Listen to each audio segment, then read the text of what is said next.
Hello everybody, welcome back to the HardReset.Info channel. In today's video, I'll show you how to easily change profile description on Discord.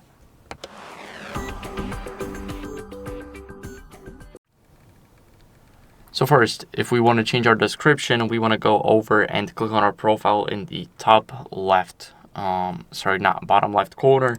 Once we click here, we click on our avatar or click on edit profile. And here in edit profile, we have this space right here. So for me, it says share a fun fact about yourself.